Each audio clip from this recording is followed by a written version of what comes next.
Hey, back again. Yes, back again indeed.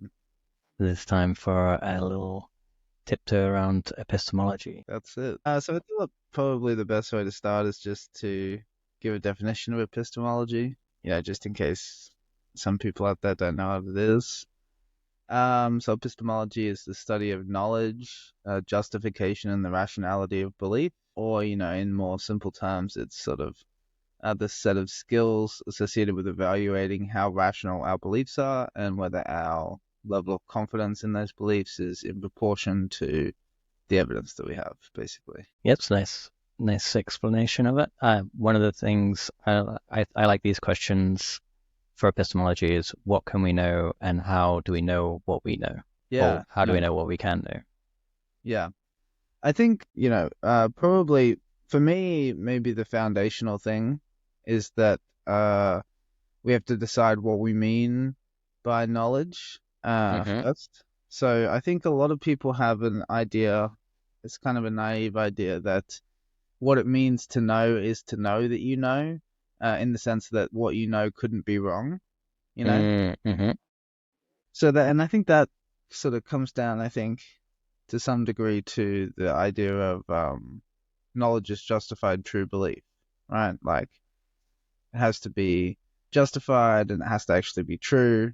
And of course, if you have something you call knowledge and it later turns out either not to be justified or not to be true, we would usually say, well, that never was knowledge. We were just mistaken. And of course, I do think that there are things that we can be sure of in the weak sense of sure, which I would say that's the way I would think of that is like supreme confidence, like a kind of thing that we have every reason to believe and no reasons to doubt, basically. But I think it's important to because there's a lot of the time there's this idea of well, what we want is knowledge that's certain, like knowledge that really couldn't be wrong, you know. And you brought up the cogito before, and part of how I interpret the stimulus for the cogito is a recognition. I mean, obviously, Descartes' method was a radical skepticism, a kind of an attempt to doubt everything. And he has the thought experiment, famous thought experiment, Descartes' demon. What if there were a malevolent God contriving to deceive us about everything that we think we know? Such that every appearance and piece of evidence is the result of some trickster. So you can't, in that sense, you can't trust anything. And I guess his thought was, well, how could I know if that was true, right? And in some sense, you couldn't know. Um, and experiments like that. Another one is the Matrix. Obviously, that's perhaps the most modern, the most influential modern iteration of this same idea. Right? What if we were brains in a vat? I mean, the Matrix is just brains in a vat, made very vivid. Yeah. Um, I have a curiosity about those examples. I think the matrix slash brain in the vat example is easier to explore with this. So I might just put it to you and see what you think about it. Is that even if we are brains in the vat, the world in which the brain exists and the vat exists has to have laws in which the our world makes sense. yeah, And it has, so it's a simulation. Even if it's a simulation, there's still a world in which the laws of which exist for us make sense, and that world might be akin to our world. And if it was not akin to our world, then what is it about our world that even makes sense in their world, for example? So I think there's still some through line possible between what we know in and from our experience and from our world and the world of the demon or the vat or the matrix. yep. I definitely think there's what you're pointing to is something true. There. The way I would usually characterize it is that no matter what, there has to be something that's true. You know, whether that's as you say, the world in which the matrix exists, the computer, or whatever system it is that runs the simulation, right? Or Yeah. whether it be the demon itself, right? That malevolent god. I mean, something has to exist, something has to be true at bottom in order for any of it to make sense. You can't have an illusion that's just completely unfounded. That's just, you know. Yeah. But Exactly. I think the important thing though with respect to certainty is to recognize that it's more clear in the example of the demon, but I think equally it applies to the matrix example, which is that the sort of the deep code could be obfuscated in such a way that what we observe is radically different from what that deep code is, so that our systems of making sense, there is a through line, but it could be so obscure as to be unimaginable to creatures like us, basically. And so that opens up the sort of what I would call an epistemic possibility. And I would think of an epistemic possibility as the kind of thing that's possible in the sense that you couldn't know if it were true, So there's no way to know it's false, and if it were true, then you wouldn't know. There would be no way of ascertaining its truth. Oh, I was just thinking there's quite an elaborate thing, but I guess the purpose of it is to bring back some level of skepticism, like to break away from any absolute certainty. Yeah. Yeah. And it pivots on this idea that whatever the ultimate nature of that thing that exists is, because again there has to be something, right? But whatever that ultimate nature is, it could be a sort of radically decoupled from the kinds of laws that are observable in the surface level reality that we inhabit, kind of thing. And I think possibilities like that, epistemic possibilities like that, sort of rule out for us the possibility of certainty. Because as soon as we acknowledge that something like that is an epistemic possibility, it always kind of lurks on the sidelines as, well, we're doing well, but if that turned out to be true, that would just undermine everything, and there's Yeah. no way of knowing that it's not. But I think it's important, though, to sort of clarify that we don't have a reason to think it is true, and that really is what it comes down to at the end of the day, is that we have all this sort of evidence, the empirical environment and the kind of laws of nature that are written into our constitution as creatures. We can come up with a scientific understanding of the world. And of course, it remains an epistemic possibility that that is sort of radically different from the deep nature of reality.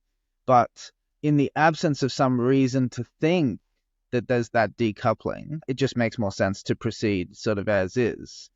Right. Yeah, you don't want it to become like an end of the search. You kind of go, oh, well, we can't know for sure, so why bother? Like, Exactly. that's not a fun place to be. Exactly.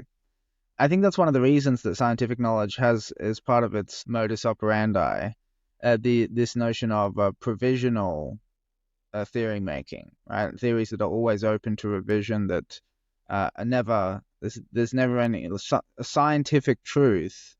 Just means what the evidence suggests today, basically. Yeah. Yeah. Do you think that there's a notion of falsifiability baked in there, like in terms of the truth has to be in some form that it can be updated at a later date? So would we impose upon scientific knowledge that it be in principle falsifiable? Yeah.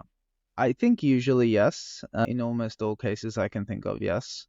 But I think it's needful to acknowledge that there are 1,000 ways of seeing and knowing about the world. Scientific knowledge is just one of the most effective ways that we've developed. There are all sorts of ways of gaining epistemic access to the nature of things as they are that aren't or that either aren't in principle falsifiable, or at least it's not straightforward how that would be done. So while the scientific model of knowledge, I think certainly it does impose this idea of it has to be feasible. I think there are ways of knowing that don't conform to that prototype, I suppose. And you would separate those ways of knowing from the scientific endeavor in some way? Yeah, I would still consider them ways of knowing, but science is primarily an empirical philosophy. It focuses, as you were saying, on sort of ideas that can be experimentally evaluated and that are fallible in that way, that can be shown not to correspond with the evidence. There's some kind of fundamental in the notion of science that is simply just like if you say that I'm going to try and find a scientific way of approaching this, like even if it's not a empirical thing necessarily, like it could be a rationalist exploration or an exploration purely through mathematics.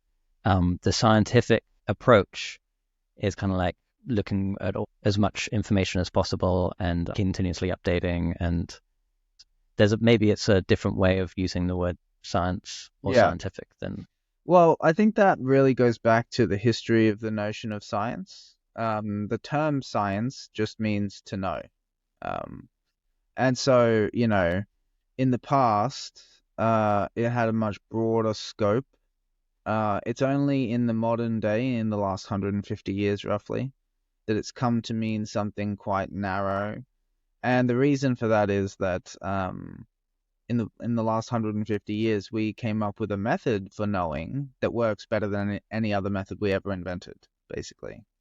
And so then that has basically become the way, like the sort of proprietary way of gathering knowledge. Mm. And to many people, they would consider that to be the only legitimate way of gathering knowledge. How would you describe that new method that's been kind of implemented in the last 150 years, as you say? Yeah, I would think of it as primarily based on, experimental evaluations of ideas. So the hypothesis, test, revision sort of loop. And it's also, in many cases, a statistical approach. Focuses on sort of controlling for any extraneous influences. It's intended to be repeatable, not only by the person in question, but third-party replicable. Those are, I think, the main. That's a nice way of putting it. One thing that's coming up for me is the sense that, at an earlier time, we called it alchemy. So alchemy was kind of like the initial science. And in alchemy, there was, experimentation and I guess ways that people were trying to share that knowledge with others and say, hey, you can try this too, and it will work for you in some way. And maybe what was added to that endeavor to make it more rigorous was actually mathematics. And mathematics has completely revolutionized science from like a much earlier period than I guess the last 150 years. So I'm curious if you can restate the last 150 years as do you think there's been some kind of like, I mean, obviously there's technology as well. Like we've got the technology has grown exponentially in terms of what we've created to do those empirical studies. So maybe pre that time maybe it started off as more empirical, then mathematics was added, and then the empirical options became more broad and available. Yeah. And that's what we are today. I think both mathematics and the technological tools that are used to conduct scientific investigations became significantly more sophisticated over the last sort of 150 to 200 years. And that's partly what I'm thinking when I say that it's statistical in its approach, is that in the past, yes, there was an experimental attitude that I think that has existed since time immemorial. But, it was sort of up to first of all, science was also, one of the other things is science was sort of democratized, like with this sort of rising level of material prosperity. Science used to be something that only rich people could do, and rich people were not very, there's not many of them. But there was very much like a kind of an experimental approach where the actual data was recorded primarily in qualitative terminology, which inhibits any kind of, so to speak, objective, critical analysis to what degree do these results actually, speak in favor of a certain hypothesis? To what degree do they undermine it? Statistical methods in the development of more sophisticated mathematics in the pursuit of analyzing big sets of data has significantly enhanced the ability of science to make judgments about. So, for instance, in the modern day, we have what we call the sort of null hypothesis, right? And part of what we're trying to do in science is to determine, well, we have this idea that there might be some effect, observable in the world, and then we sort of do experiments on it, and we evaluate, well, is this, what do we observe an effect that's greater than what you would expect to see on random chance, basically. And that's part of how we establish the existence of some phenomenon is sort of by saying, well, the variance between what we would expect to see just based on random chance and what we would expect to see on the theory is significant enough that this sort of merits further research and so on. Yeah, another factor for maybe in the last 150 years of science taking off in the way it has is the divorce from religion. And, science has been deeply, you wouldn't even have an education unless you were kind of a Jesuit priest or something. Definitely, yeah. So, and then if you didn't try and skew your findings towards some kind of religious knowledge, then you'd be burned or beheaded or whatever. Yeah, and I think that goes towards the sort of, you might call it, I guess, part of the Enlightenment, which is, this sort of prioritization of doubt and this giving to the process of skeptical inquiry as wide a scope as possible. When you live in a system that's conditioned by sort of dogmatic maxims or commitments, like you were saying, there's a limit to how radical your interpretations can be. I mean, historically, there are obviously very notable examples of people who were widely persecuted for proposing things that sort of went against the prevailing status quo or the sort of religious dogmas of the time. Yeah, so I think that sort of that development of that separation between church and state and science becoming, I guess, more of a private and a commercial enterprise, I think, has fostered an environment that enables, I guess, philosophical process to have at it with just about anything, just about any kind of belief you can imagine, and this is part of what I see as being central to epistemology is this effort to go as far as possible to unearth the assumptions that condition our way of seeing the world. And once those assumptions have been acknowledged, only then can they be subjected to sort of rigorous questioning and testing. If they remain unstated and everybody takes them for granted, then the whole paradigm of how we see the world sort of, in some sense, remains in stasis because you don't even know that you're taking it for granted. You know what I mean? Yeah. Yeah, well, maybe it's a good segue to get into more of the other ways of knowing other than science that you might think are important. Yeah. Well, I think one of the things that I would see as relatively significant limitation of science is that it, because especially in the modern day, it proceeds statistically and it attempts to exclude as far as possible anything extraneous. Phenomena that are ephemeral, subtle, rare phenomena. Phenomena that not only not well understood, but that whose manifestation seems to have something to do with the frame of mind someone brings. These kinds of phenomena are significantly less accessible to modern science, to the degree that anyone who has a direct experience, like a mystical experience of something that sort of goes beyond what our paradigms of understanding permit, that person has, in some sense, they have a direct demonstration of something other, something, whether that be something paranormal or cult or synchronistic or whatever it might be. And science, I think, the attitude of science is that, well, if it's not accessible to everybody, and especially if it's not accessible to the skeptic's way of thinking about the world, then it's just not real.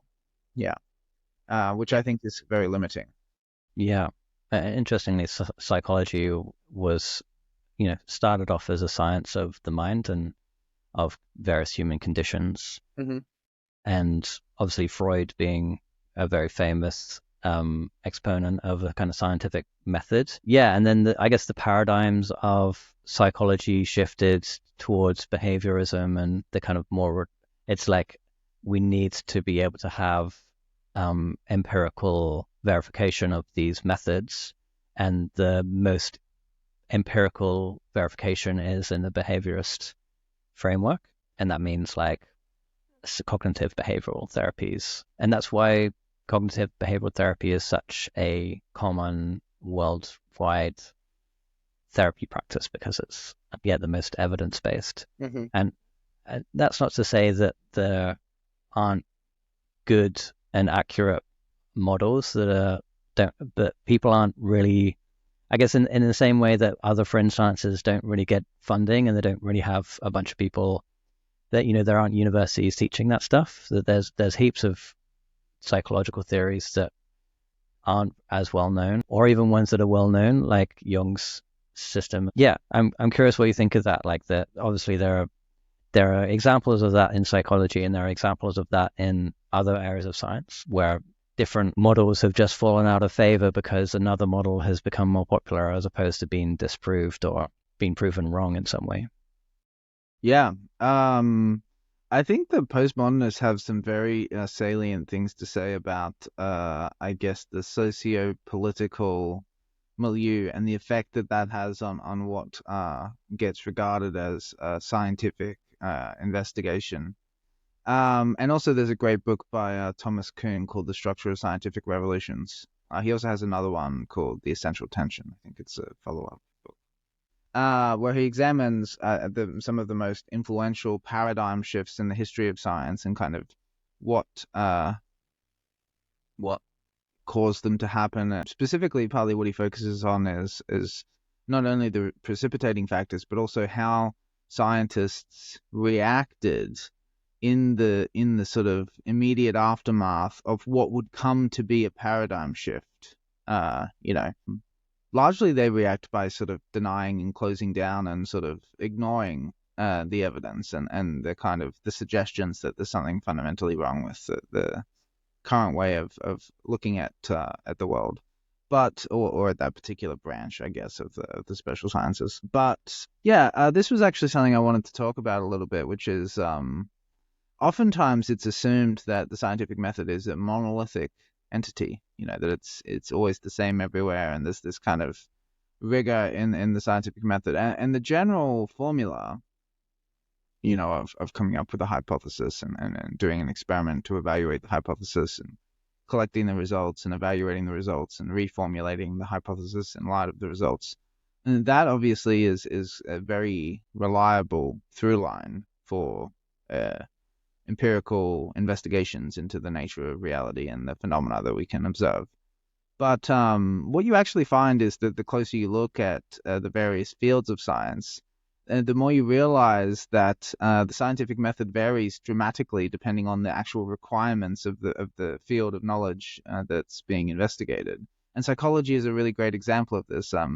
You were saying behaviorism is, one of the most evidence-based sort of approaches, and then that's one of the reasons it gets a lot of funding, which I think is astute. The notion of funding and what's taught in the universities, I think that's extremely illuminating because it dictates a great deal of what we would normally think of as scientific prestige that gets afforded to a theory.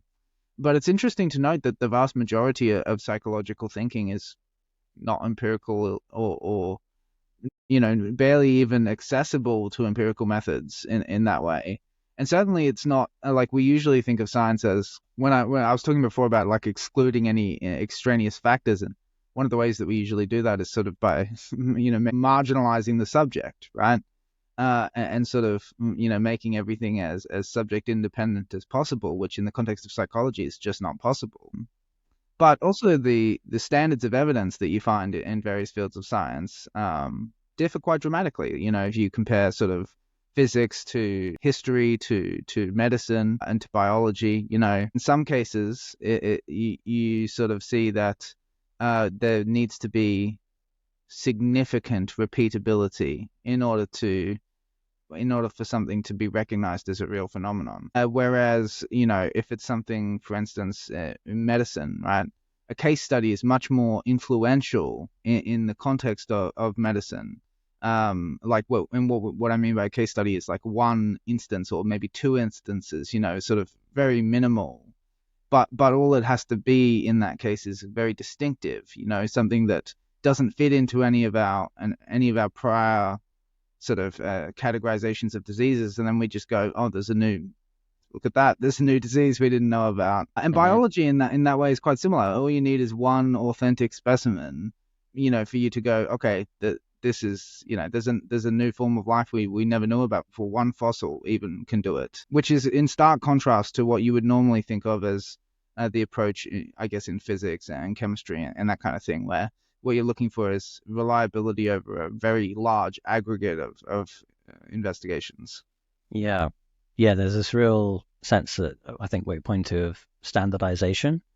And that standardization is kind of like a double-edged sword, because while it creates kind of familiar and reliable inroads to the subject, it also creates kind of barriers to change. And there's a bunch of assumptions I think is interesting in terms of science, is that whatever language gets standardized sort of sets a precedent for what else can be included. So, for example, in physics, we have like the languages are all very much around kind of objects and particulars, and that means that like a process-orientated language is quite foreign in that realm. And whatever kids get taught in school is the standardization becomes again a barrier to creativity of sorts. Like there's a great exploration of how standardization creates stupid kids because they're not able to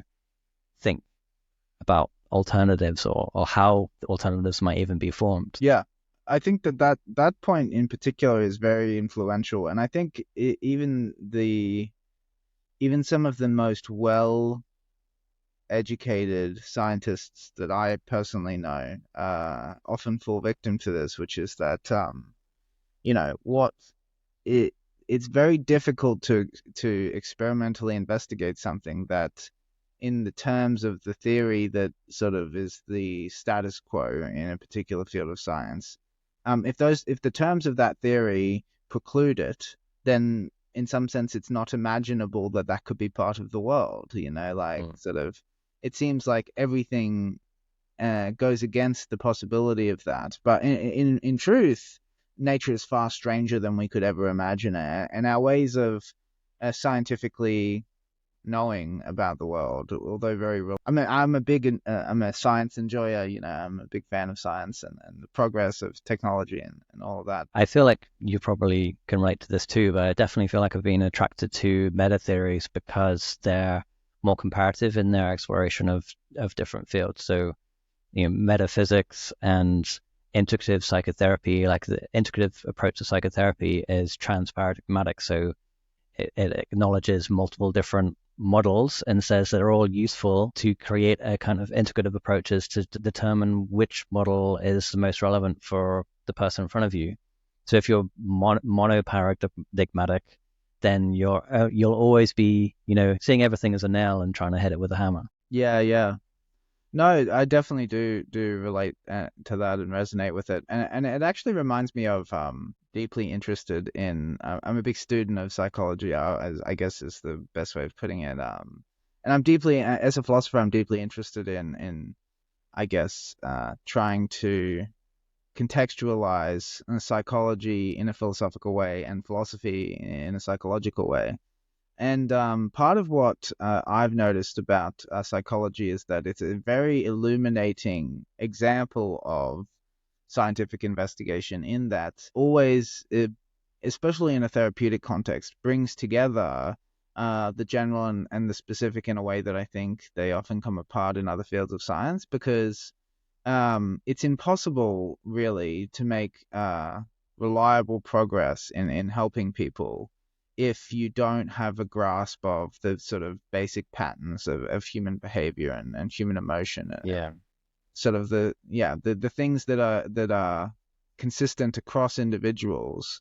But and this, I think, is the crucial thing, is that that's never enough. And in fact, if you stick to that, it actually becomes like a stumbling block that really inhibits your capacity to help someone, because what's important to remember is that the person you're talking to is always and ultimately an individual, and it's ultimately their individual way of relating to the world that is in question. And something that I think is a real danger for a therapist is to sort of compulsively translate the terminology of the patient into their own terminology to make sense of it, which can lead to just a radical lack of appreciation for what the actual experience of the patient is like.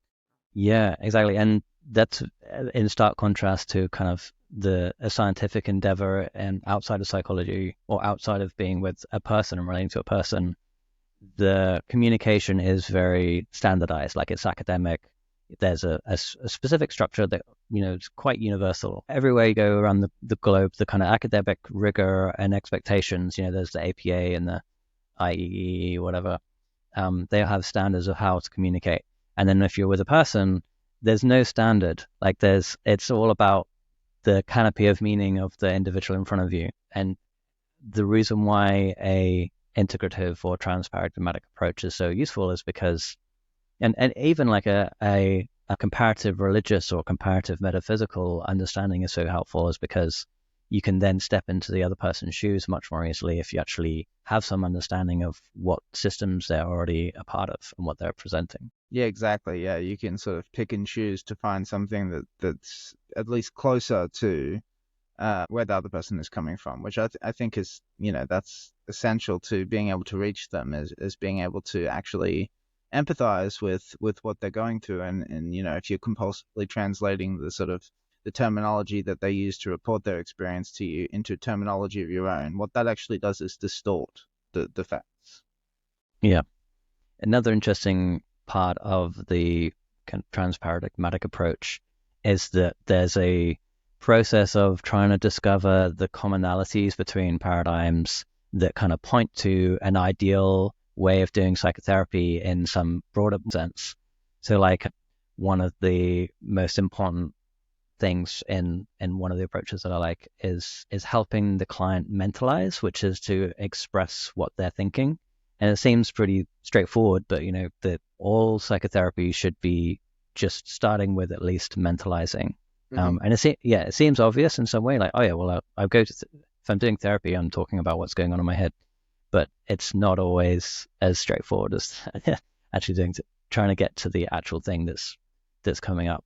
And the honesty there, even with the psychotherapist, being honest, mentalizing in a way that lets the client know that what they're thinking and how they're receiving and experiencing that client.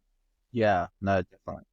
And I think that same generalizing and trying to find the kind of core is happening in other areas. Like I love Joseph Campbell for his approach to the monomyth, and trying to find it's interesting because that's also this it's very much influenced by Jung.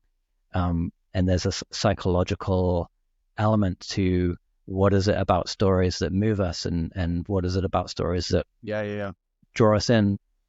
And actually, sort of to build on the thing you're saying about mentalizing, like a big part of what at least my experience of being in therapy, if not so much helping people, although I do that as well, is that, after you get sort of conceptual clarity and some kind of traction on your experiences, and you're able to sort of articulate them to yourself, what I find is then often the focus of the therapy is working towards a kind of narrativization that sort of encapsulates your experiences in a way that makes sense to you. And that a lot of what working through trauma and grief and negative emotions amounts to is being able to tell yourself a story that summarizes those emotions, so you don't have to go over them every time you want to talk about it. Yep, that's definitely an important part of it. Yeah. I'm interested in that generalization and coming to truths about systems or paradigms that I think it works well in multiple areas. Like it works well in religion, it works well in mythology, that Joseph Campbell points out. It works well in psychotherapy. I think in some way a metaphysical approach is also looking for those generalizations, or kind of doing this abductive methods towards a deductive truth of some kind. Yeah. Yeah. And that's exactly what you do in DM theory, for example. Mm-hmm. Yeah, that's definitely the idea. And I think well, just briefly, I think we should introduce the three different types of reasoning of inference patterns. So obviously there's deductive, which is goes from the general to the specific. It sort of applies rules and seeks outcomes or conclusions. And typically this is where we get the idea of certainty. A deductive. So with deduction, there's soundness and validity. So validity is like whether the inference pattern is reliable, and soundness is the inference pattern being reliable plus the premises actually being true. And the usual thought is that if you have a sound argument, then the conclusion is guaranteed to be true, is certain in that sense. Of course, then the question sort of arises: how do you know that the premises are true? There's a kind of a regression there, but. Right. The example is a syllogism, like all unmarried men are bachelors, and James is an unmarried man, therefore James is a bachelor. Yeah. I think the classical one is all men are mortal, Socrates is a man, therefore Socrates is mortal. Right. That's the usual example of deduction. And I do love, contextualizing, I think, those fundamental examples with respect to the progenitors of the Western tradition, Socrates and Plato and so on. Sure. I have a lot of respect for those individuals and their contributions to the scope of the intellectual development in the last 2,000 years. I mean, it reminds me of the quote by Professor Whitehead, all philosophy is but footnotes to Plato, which obviously is what Matthew calls his podcast at however you describe that activity. So then there is apart from deduction, there's also induction and abduction. So induction is an inference from multiple specific instances to some kind of rule. So the classic example is usually the sun will rise tomorrow, or the sun will continue to rise, sort of thing. Which is the rule, and it's sort of inferred, well, basically, it's always done it before, So when you see a pattern, induction is how you then draw out the abstract principle that sort of, you say, governs the individual instances. Yeah. One way I like thinking about induction as well is that it can always be updated. So, all swans are white might be true to some people in some country somewhere, and then they see a black swan and they're like, oh no, that's not true anymore. Yeah. So updating their assumptions. Yeah, exactly. So and that's partly because what it's doing is seeking the rule, and any instance that fails to conform to the rule sort of necessitates the updating of that rule. And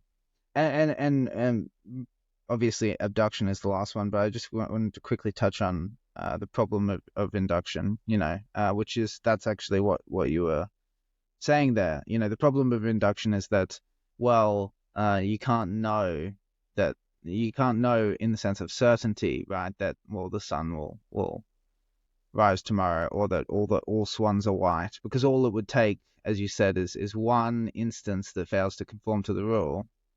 Right. And then that wouldn't be true. And in fact, the problem of induction is often taken more in a more general sense, which is, well, how do you know causality exists? Like causality in effect is an inference. It's an inductive inference we make because events A and B reliably co-occur, in a certain order, and so they reliably co-occur enough, and we basically say, well, A causes B. And the objection is usually, well, I mean, you can't observe the necessary connection between A and B. So really, is it there, or is that sort of unjustified? And I mean, in some sense, that problem is insoluble. Obviously, it's not. If what we're looking for is certainty, as in to be able to actually observe the necessary connection, that's probably never going to happen.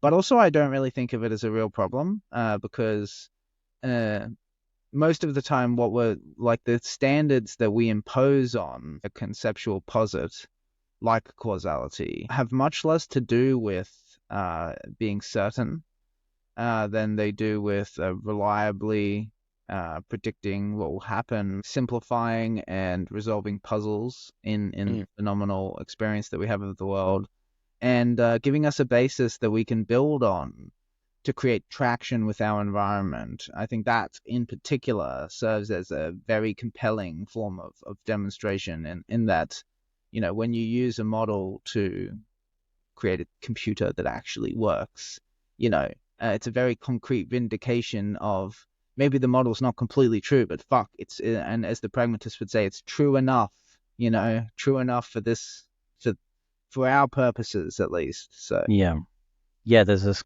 interesting sense that the domain of induction is this messy and complicated universe that we live in. So there's the inductive method, and in a sense it's related to fossil verifiability.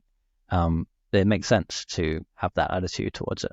Mm-hmm. Yeah, and I think that those three conditions that I outlined serve as like quite a good providing a warrant for an explanatory posit like causality, regardless of whether you can directly observe and therefore be sort of certain. Not that I think that a direct observation would give you certainty, but obviously that's typically the objection, is you actually can't observe causality. You never observe causality. It's sort of the connection your brain makes, and it's like, well, yeah, it's a connection your brain makes because it reliably helps you make sense of the world. So turning around and going, well, you don't really know, it's like, well, if we know anything, we know causality is real. It's pretty much one of those sort of fundamental principles that we use to make sense of what's happening. Yeah, it's very helpful. Yeah, very helpful, I think, is an understatement. Yeah, so obviously the third, so we had deduction, which is general to the specific inferential pattern, and that actually does confer certainty if, in fact, the premises are true and the inference pattern is valid. We had induction, which was the inference from specific instances to a general rule, which obviously may not hold. The only thing you can do is sort of say, well, it's held so far, we expect that it will hold in the future. And then, of course, there's abduction, which is also called inference to the best explanation. And abduction is sort of a way of collecting together all of the relevant specifics and asking, well, how can all these apparently contrary facts coexist? What would the world need to be like to contain all of this? And sort of what are the conditions of possibility that we feel forced to countenance in order to make sense of that these are the facts, essentially. Yes, interesting. So you have a good example of something simple that you can explain abduction? Sure, yeah. Actually, this is an example that comes from a debate I was listening to yesterday from the Nameless Debates tournament. Froggy was talking about, it was a bad analogy in the context of the debate, but it's a good example here. How we determine that there are, what the properties and characteristics. First of all, that there are planets in other solar systems, and second of all, what their characteristics and properties are. And the way we do that is because the light from other suns, other stars, is interrupted, and so it's interrupted in a periodic manner for a certain duration, and we can track that because the light gets dimmer, obviously, and we have quite sensitive instruments that sort of measure these variables. And so when we observe that there's a periodic to it, so it's regular, and it's always the same duration, what we then sort of infer is, oh, something must be getting in the way. That's an example of an abduction. There's it's not a drawing out of a rule, and it's not a drawing out of a specific conclusion from a rule. Instead, it's sort of like, well, what must be true in order to explain the data that we can observe? Well, and in this case, we then come up with more specific sort of deductive conclusions. For example, the duration we use to calculate the size of the planet, the duration of the gap, and the periodic we use to calculate the size of the orbit of the planet. But yeah, that's I think quite a simple example. Nice. So there's obviously a kind of a big difference between inductive and deductive reasoning. Mm-hmm.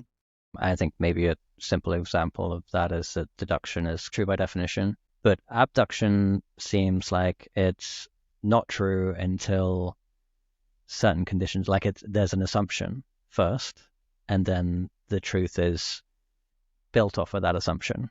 Yeah, I mean, abduction, I think, is of this, it's this kind of thing that the truth of which remains perpetually deferred. Induction is, so as you're saying, deduction being true by definition is in that sense sort of as certain as can be, let's say. Induction gets more, you get more confidence proportionate to the number of instances. Abduction is like an educated guess, and being an educated guess, the evidence in favor of the guess can obviously increase, but ultimately there are other ways of explanatorily accounting for what the guess aims to account for, and therefore, especially if some of the new data didn't fit with the educated guess,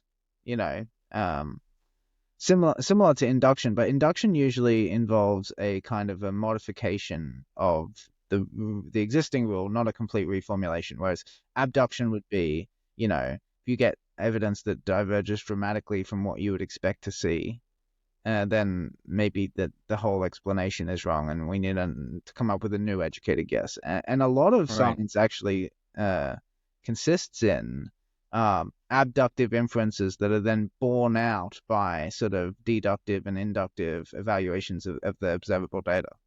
Right. And there's even abductive claims that are still just kind of lingering in science that haven't got models that really accurately give us the details. For example, like quantum gravity is a phrase that is in the claiming of it assumes that there's something to unite relativity and quantum mechanics, as opposed to there being something new which, I don't know, might make this obviously not accurate in some way.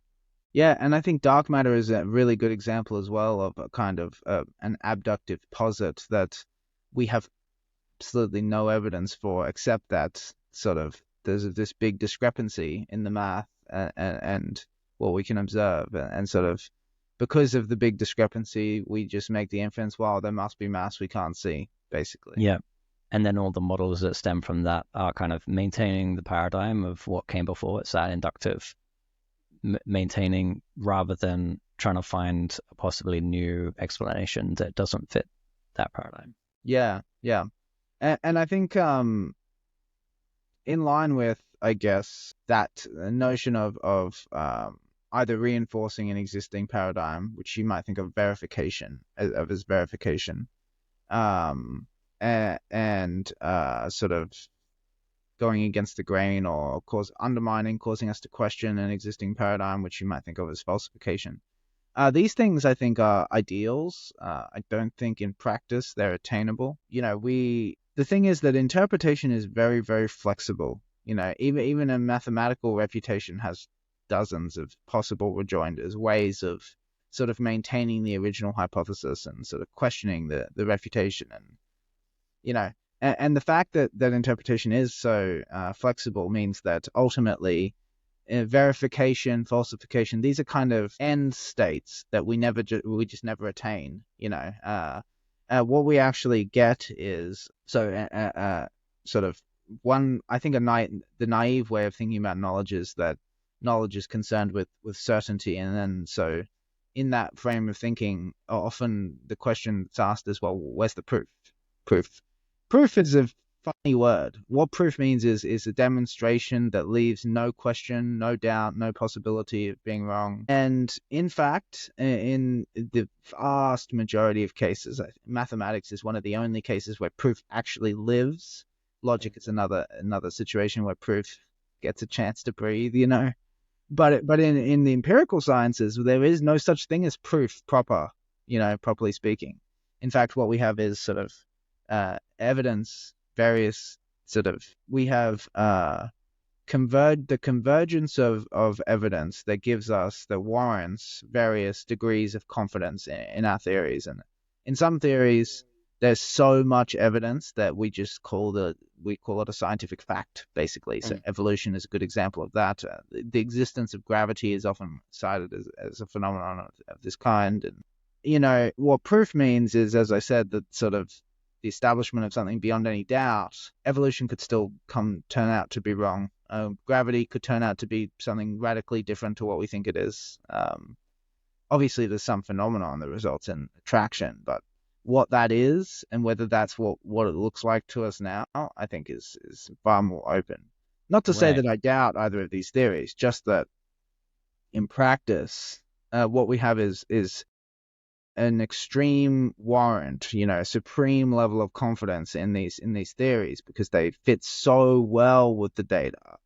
And part of the reason they fit so well with the data, and this I think is what we're doing when we experimentally evaluate a theory or a hypothesis, is we often talk about predictions, and predictions I think are something you get when the theory is already very sophisticated, basically. And mathematical formalism helps a lot with that. But oftentimes when we have just a primitive sort of idea of, like an abductive hypothesis about something, what we really do is we sort of ask ourselves, well, what would we expect to observe in the relevant domain on the basis of the theory, and does what we observe line up with what we expect? So we project expectations from the structure of the theory and then compare that to the empirical observations. And then if that works out, like if that sort of lines up and then we go, oh, this is good, then the theory starts to receive more attention and more development, and that sort of, there's a gradual progression there that leads to what we then end up calling predictions, which are actually very precise expectations, basically, like very specific, like for instance, that an eclipse will happen on the 11th of May, 2045, and it'll last this long. And that's what I would call a prediction. But most of the time, when we're evaluating theories, it's much more general, much more like what kind of features what kind of trends and features would we observe in the evidence if the theory was true, and does it look like that at all, sort of thing. Yeah. There's a lot of kind of fringe theories which their predictions are already known, like they're not predicting new things. But I think that's one of the hard things about changing paradigms, is that we're already capturing such a vast array of knowledge that expecting a new theory to predict something new is almost like it doesn't really make sense. I think that a kind of unifying theory as such is more likely to predict what we already know, but in a more elegant way than to predict new things. I mean, maybe it'd be nice if it predicted new things, but I don't think that should be a criteria necessarily. Like if it can model and make sense of what's already known in a better way and include, say, gravity and the data from what we call dark matter, for example, then even if it's sort of paradigm breaking in some way, that I think points to at least the suggestion that it's something worth considering, as opposed to throwing out just because it has metaphysical elements, for example. Yeah. Well, and this is something that Kuhn talks about and that's why the popularization of the word paradigm, by the way, comes from Kuhn's work. But that's something that he talks about, is that what we expect of a up-and-comer theory, I suppose you might say, is that it should account for everything the previous theory accounts for and additional unaccounted for observations, usually not sort of things we haven't observed. Like I said, I regard making predictions about what is as yet unobserved to be like a long way down the path of experimentally evaluating a theory. But in the beginning, it is very much a question of, okay, first of all, does the theory do everything our current theory does? Otherwise, it's just it's a no-go, And in addition, does it help us to explain observations that we have that are puzzling to us on our current theory, basically? Yeah. This is like a personal thing, but I really like the claims of kind of general rules which fit multiple domains. So general rules which fit psychology, sociology, physics, biology. They're kind of universals, I guess, in some way, which isn't really taken into consideration that much. Like there's, again, a unifying theory, I think, has to unify in some specific ways, which then also makes sense in, a lot of different domains. Yeah. I think this is one of the things that was much more common in the past, because with the special sciences, what you have is an increasing isolation of specialists, so that they know a great deal about their own field, but very little about the other fields.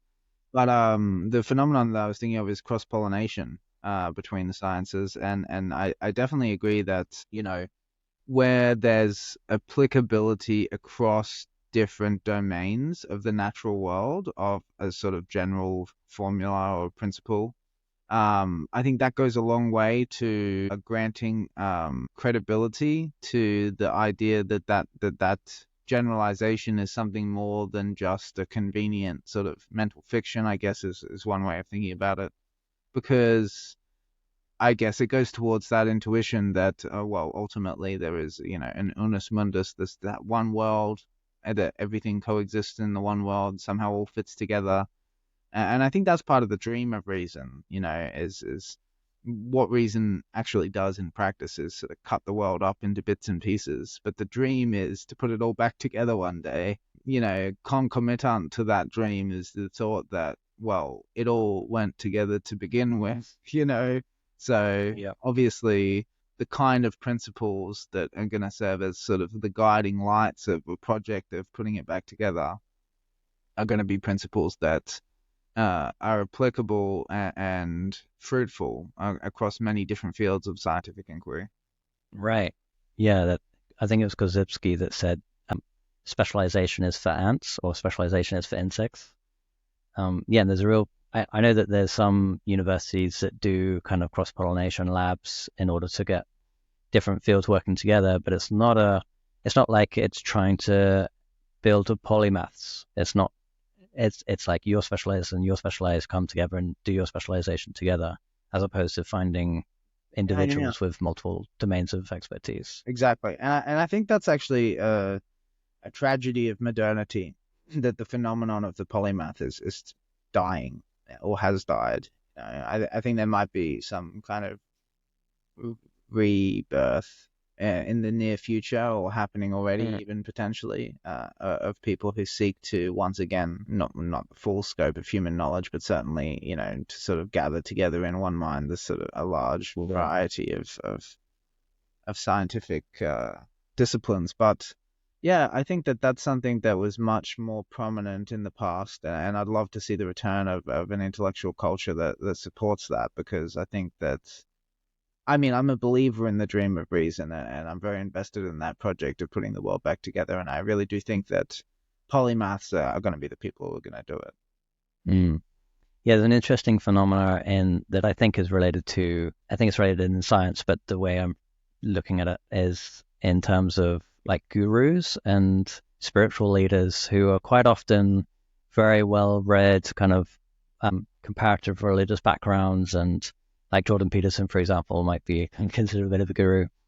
But a lot of the people who end up following a guru and sort of espousing their rhetoric, they're interested in the integrative message that the guru says, but not in how they got there. Yeah. So they're interested in the articulation and rhetoric of something that is general and true in that kind of it captures the general rules, but they're not necessarily doing the work to understand the pieces that come to make up that generality. I think that's true in a lot of different fields, like the integrative approaches or comparative insert word here approaches are just rare, and that people maybe aren't I mean, I don't like generalizing in this way, but I think a lot of people are more interested in being kind of fed the integration rather than doing the work required to come to that themselves. Yeah, no, I definitely agree. One way I've been enjoying categorizing kind of epistemological approach is through a psychotherapeutic lens. And one model that I'm particularly enjoying, or that have enjoyed for a while, is called focusing by a man named Eugene Gendling, who was a protege of Carl Rogers, who came up with the person-centered approach to psychotherapy. What's person focused? Can you explain that? Person-focused psychotherapy is a method of very minimal or to zero directiveness. So very much just listening, reflecting, summarizing, and that's kind of all you're doing in the therapeutic approach is, yeah, you're not trying to give advice, you're not trying to do processes as much, and it's very good. Like, it's quite foundational. A lot of psychotherapeutic approach is at its foundation a person-centered approach. But yeah, there are other approaches to include in a in a transparadigmatic approach. So it's not the only one, but it's very foundational in a lot of ways as kind of like the foundations of therapy. But anyway, in focusing, Eugene splits the experience up into 4 domains. There's the cognitive or rational, which is like the story. So for example, we might say, oh, James was mean, or whatever the story is around. I don't know, I'm having a go at James today. And then there's the imaginative or intuitive, which is more like the myth or the, like you might say, like, oh, there's a grandma alone sweeping on the porch. And that's kind of like it captures something, even though it's slightly different to the story. Because like a metaphorical picture. Yeah. And it has this dreamlike quality quite often. And then there's the sensory, which is more like a specific location on the body that might be having a particular sensation, and that could be small, like a particular point on the skin, or like a pain in the back, or it could be kind of a bit more general, like a burning sensation around the stomach or around something like that.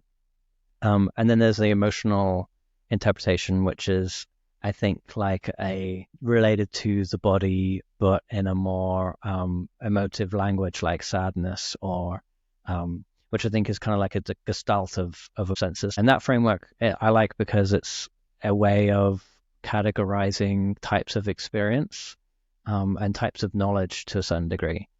And I sort of categorize them in Ian McGilchrist's left and right hemisphere, even like the left brain being this kind of narrowing of attention is more like the rational and specific of the story, and also the sensory specifics of the body. And then the right brain is more like the imaginative, intuitive of in the mind, and the kind of the interpretation of the senses through time as a emotion of sorts. Yeah, no, I quite like that. Yeah, it strikes me that obviously all 4 of them are modes of categorizing different aspects of the experience that comes with having, being a brain body complex kind of thing. But I guess I was kind of thinking to myself that the first 2 strike me as being more brain or mind centered, and the second 2 seem more body centered, and specifically that they in their pairs are complementary, and then obviously the brain and the body complement one another. But it strikes me that the rational or cognitive and the intuitive or imaginative, that those need to be sort of wedded together and in a harmonious kind of balance in order for sort of productive intellectual activity to occur. Because like I would think of, I guess, the rational or cognitive is doing a lot of the heavy lifting of thinking, but it can kind of go off the gun path and get caught in the weeds kind of thing. Right. And it needs that sort of corrective from the intuitive or the imaginative insight into the whole picture, or the total situation that serves to ameliorate that narrow-mindedness that you were kind of referring to, and similarly with sort of the sensory the kind of feelings, I guess, in the literal sense of feeling something in your body, and the emotional, I see those as complementary, as you're saying, that the emotion being kind of like a kind of abstraction over time, where you identify the similarities between different feelings and sort of come up with a name and a concept for, it's kind of a cognitive abstraction on the basis of the reliability of certain feelings. And, if you're out of touch with your sensory side, then you often don't even realize that you're experiencing a certain emotion. And Yeah. if you don't have the emotional sensitivity to realize what the senses, what that experience means, I suppose, then you often don't know what to do with it. There's just, you just feel uncomfortable vaguely. Yeah. Yeah, I think maybe what you're pointing to is this kind of skill and an integrative skill in becoming familiar with all of those things, Yeah.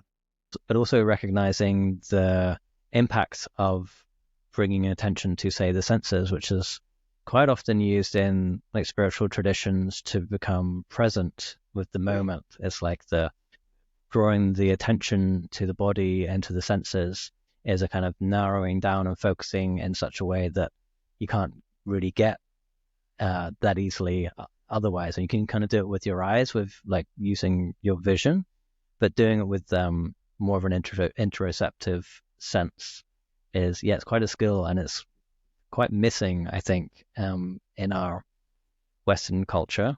Not that it's super prevalent in East either, even though they have spiritual systems that are more close to that kind of approach. Yeah, yeah. It kind of strikes me as it reminds me of the maxim that was carved into the entrance of the temple at Delphi, know thyself. Um, and so it kind of makes me think of like an epistemology of the self, that these are all sort of modes of getting to know yourself, and coming to understand what, because obviously you're not just this sort of flesh body. You have an internal dimension. That's part of what it is to be alive, is to have this internal dimension of what it's like to be me.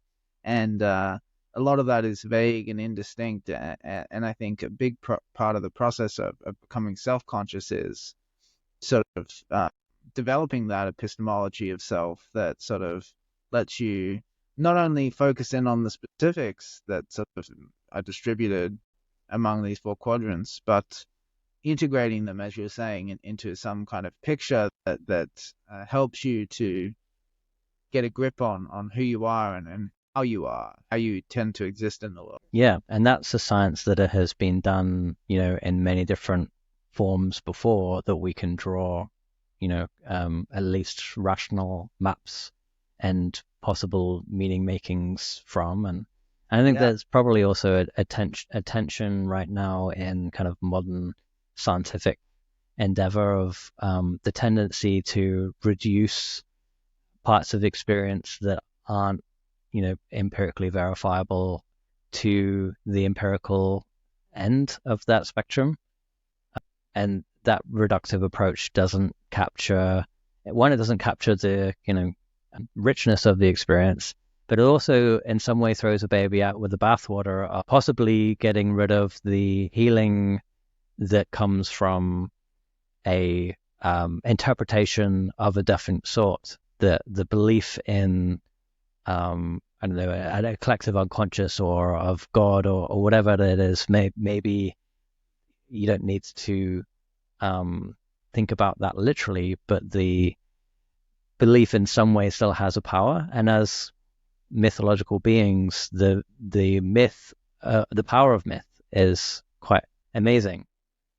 Yeah, no, and this sort of lens sort of, I think, is a really great example of one of the ways of knowing that is undoubtedly legitimate, that in some sense doesn't seem open to empirical investigation. I mean, at best you can kind of describe your inner sort of process to other people, but like, I mean, there's obviously the possibility in the future when neuroscience becomes sophisticated enough to kind of correlate those descriptions and explanations with brain states or states in the neurophysiology of our body.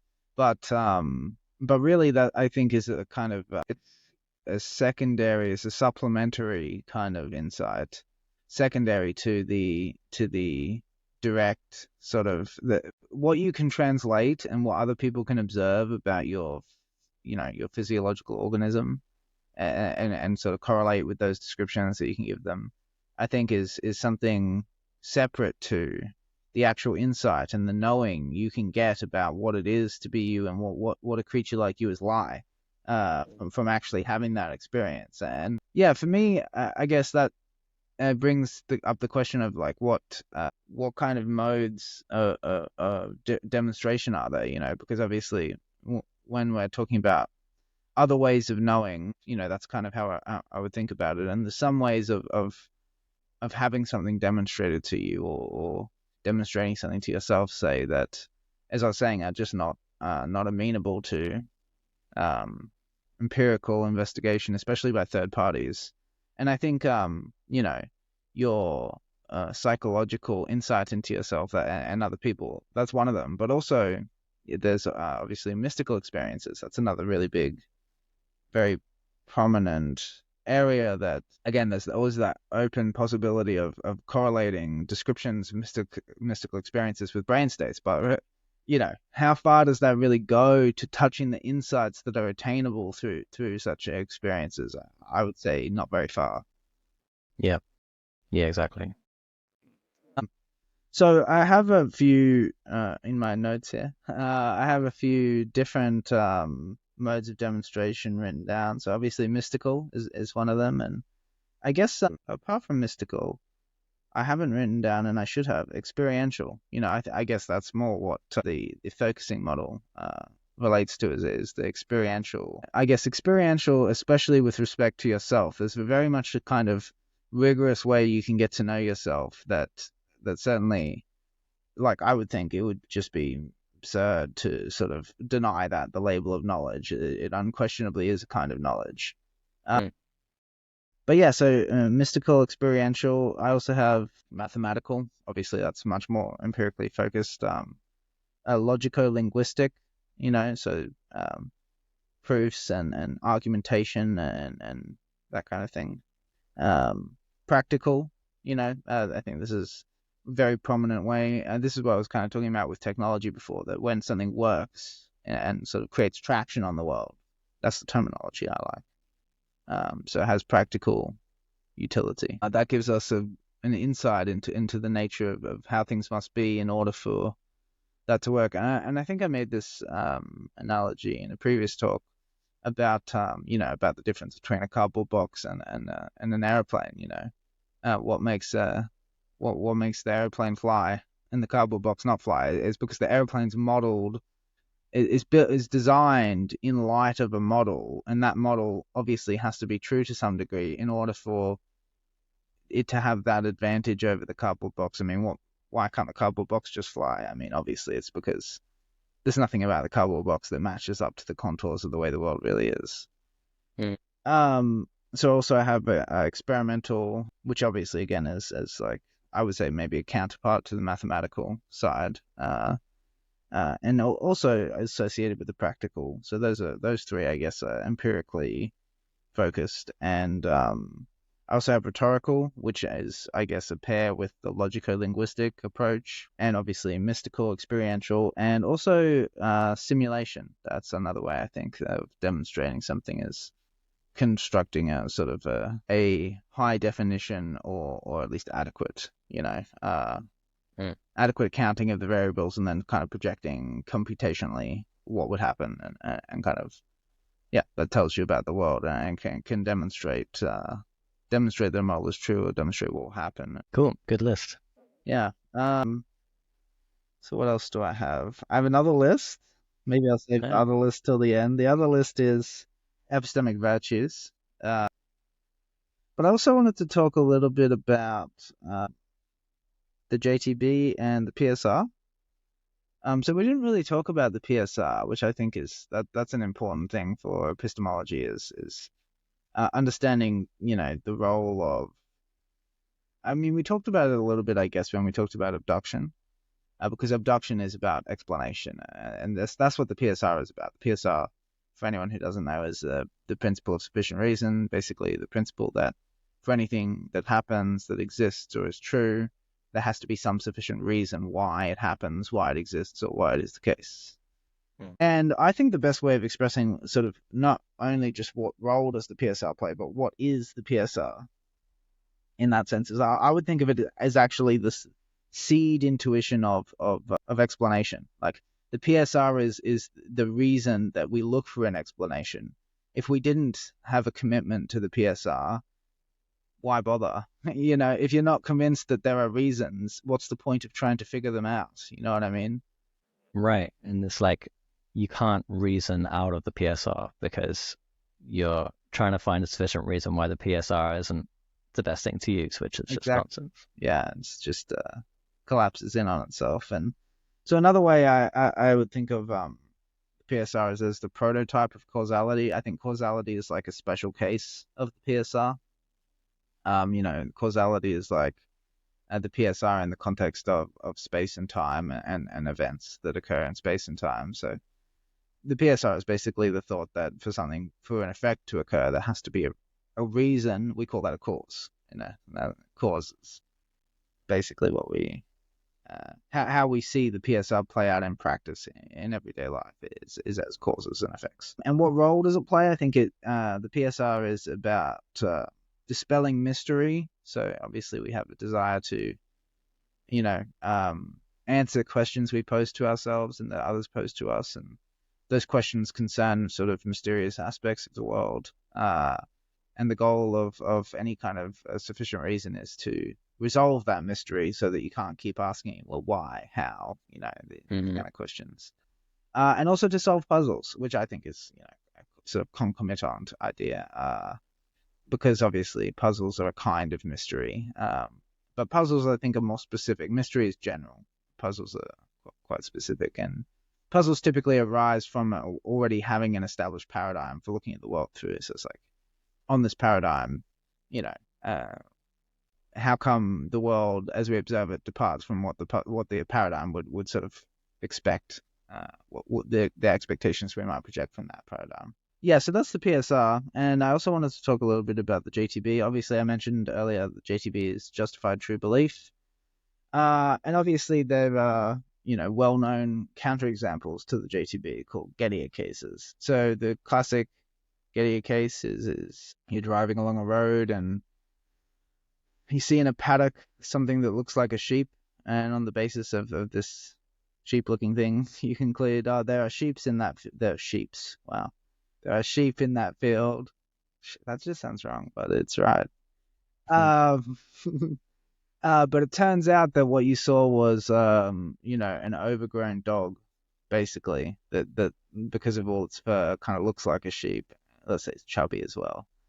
But unbeknownst to you, behind a hill in the field, there is a sheep, right? And so the usual thought is that, well, you had a justification. You saw something that looked like a sheep, and the belief was true.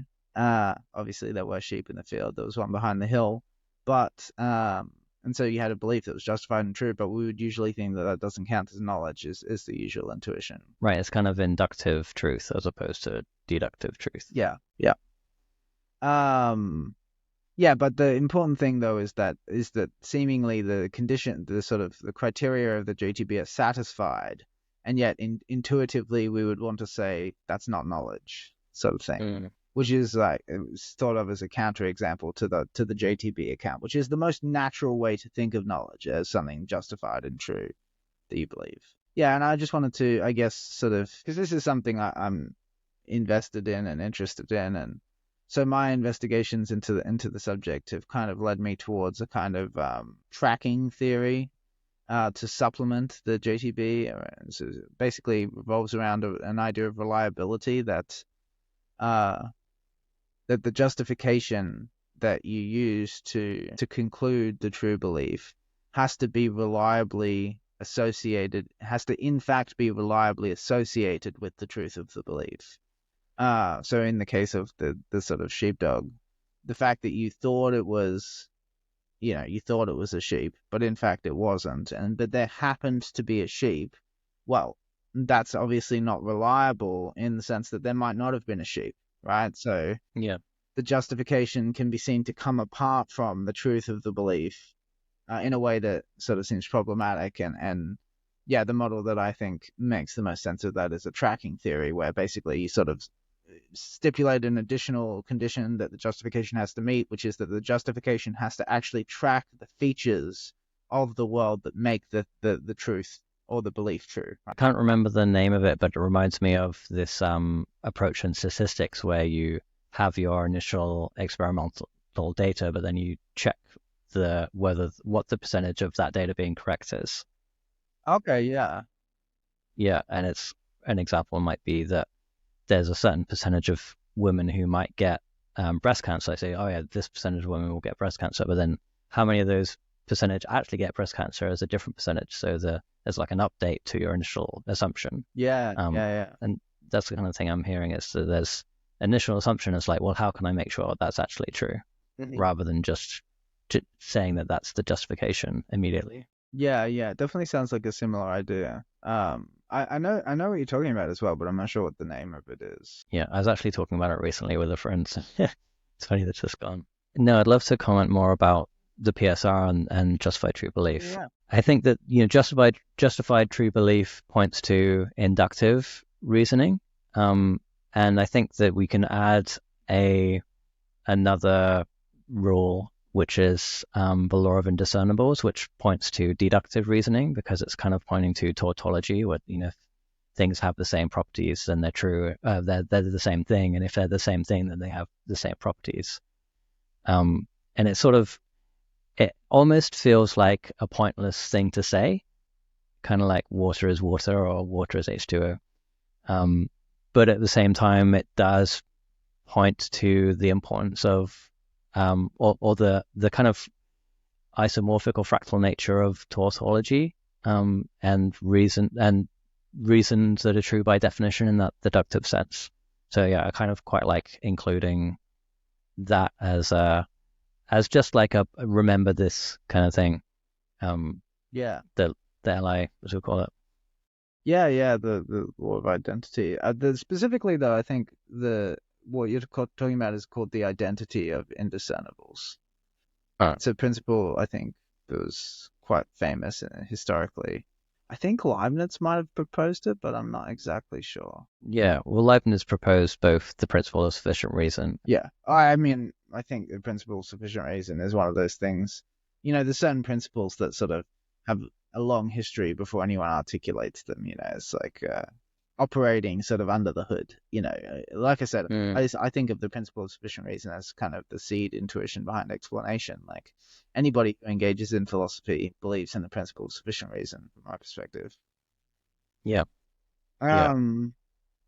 Yeah, I wanted to say, just as a supplementary characterization for a deductive or analytical truth, I usually think of that, and this is how I would unpack a tautology as well. Tautology literally means to say again, which, that's kind of what you're alluding to, but I usually think of an analytical truth, which is in that sense deductive, as something where the predicate is already contained in the meaning of the subject, basically. So when you state an analytic truth, what you're doing is you're just unpacking what's already implicit in the concept.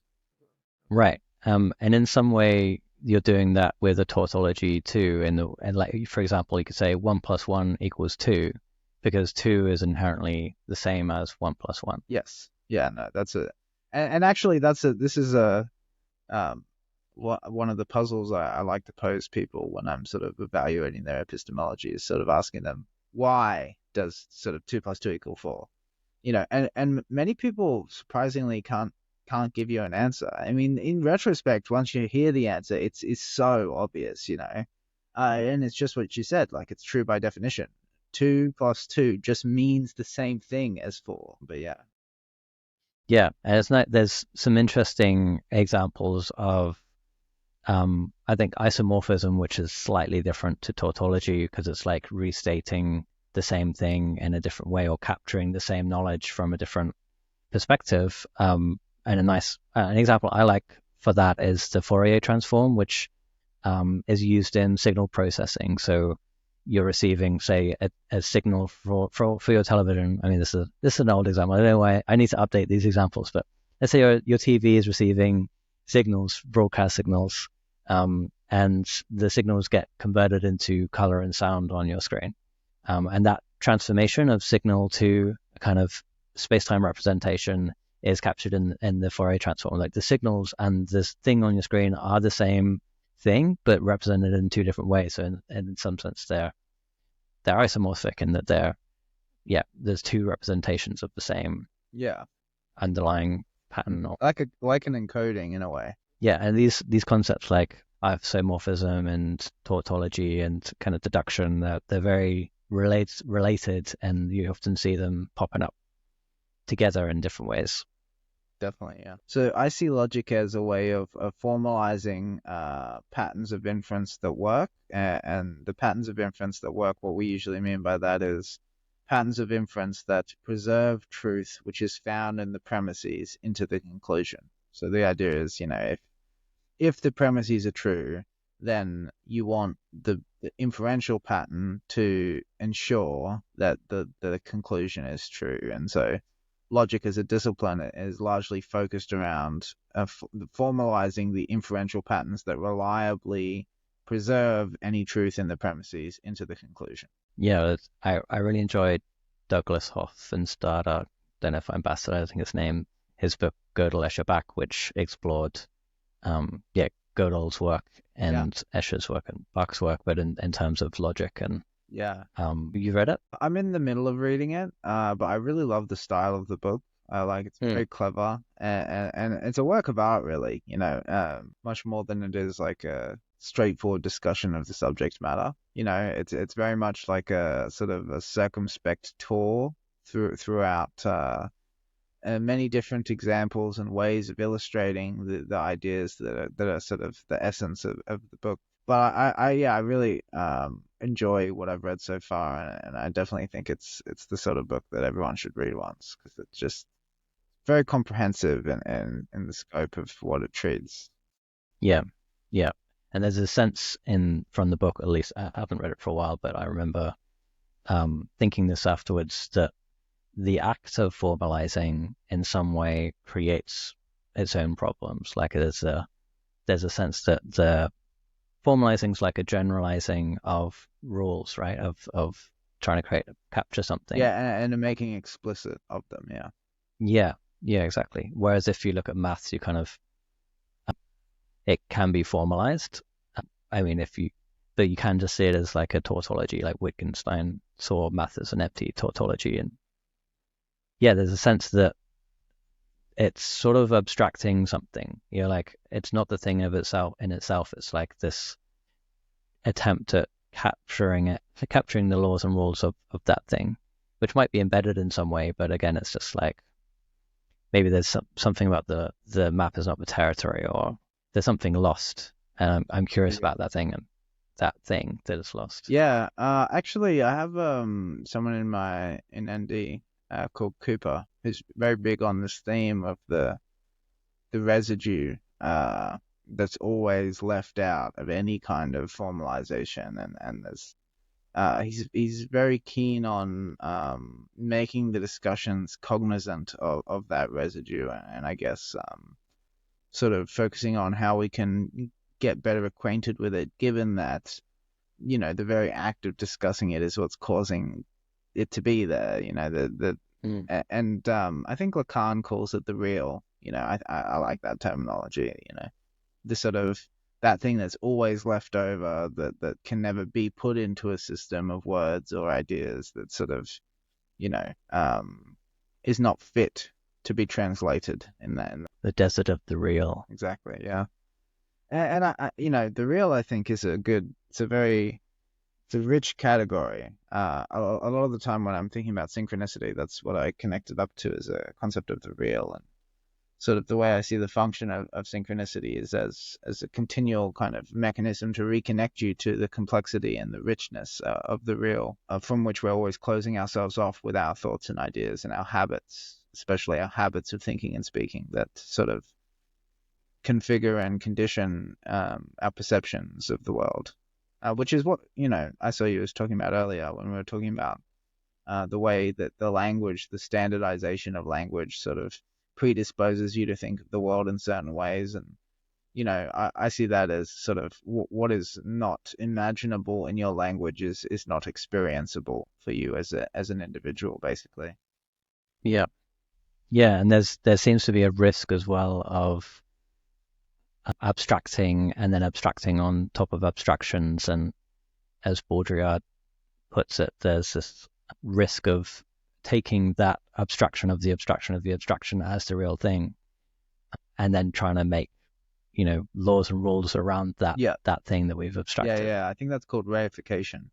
The making concrete of the abstract, as if that's the thing, rather than some kind of sort of conceptual process that we do to sort of make it more intelligible to us. And Baudrillard called it the simulacra, which again is very prevalent in the Matrix movies. Yeah, definitely. So yeah, the last thing I have is just a list, just a fun list. So it's of epistemic virtues, which I have written down here: clarity, consistency, reliability, utility, and utility is underlined because I really think I think the utility speaks louder than any other epistemic virtue in terms of conferring credibility on an idea.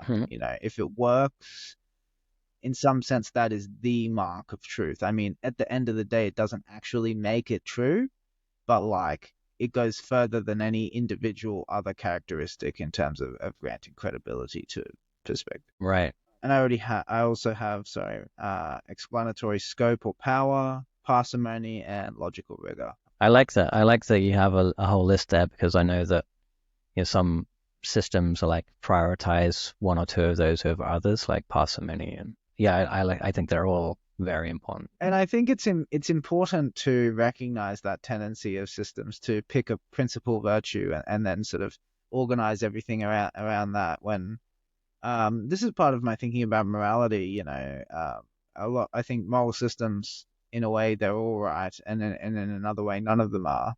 And they're all right because they all sort of they all have a piece of the pie. These are all aspects of how we engage in moral reasoning. But then none of them are right because all of them take that to be the way, which just is, moral reasoning is something we've got loads of modalities for engaging in moral reasoning. And unless you're cognizant of the full scope of considerations that enter into actual real life moral decision making, what you often get into is a kind of little echo chamber of the mind where, you can only, and this I think is a very salient demonstration of the problem with a standardized vocabulary and the tendency to think of the world then in those terms, is what it seems often happens with moral systems is that people get so enmeshed in the moral system that they think is correct that they forget their original intuitions, so that they're capable of endorsing actions that just, like, a child would look at that and go, what the fuck? That is so fucked up. But the adult is capable of going, well, no, but is it though? It kind of makes sense. If you connect all the dots, it's like, this is the system says it's okay. So yeah, totally.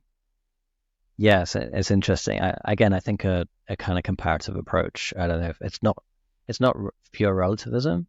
It's kind of like an integrative approach, right? Yeah, exactly. And maybe there's a case for, again, like therapy, kind of bringing the correct approach at the correct time. Absolutely, yeah. No, I think that's, in that way, I think psychology has a lot to teach us about a more balanced attitude to epistemology in general, because I think psychology forces it upon practitioners that they can't be too one-sided, because it hurts the patient if you are too one-sided. Yeah, that's a good way of putting it. Nice list. I give that a thumbs up. That's it. Well, that's my notes. So Yeah, I think maybe we should stop there just so we don't have such a massive ass video to cut up. But I love I'm your also shirt, happy by to the way. do some of it. Sorry? Oh, the shirt, yeah. Yeah, I'm it's like, very it's one of my cool. favorites. I can find myself keep looking at it. I'm like, oh, there's so many details, Yeah, it's nice. I like a good paisley. That's it.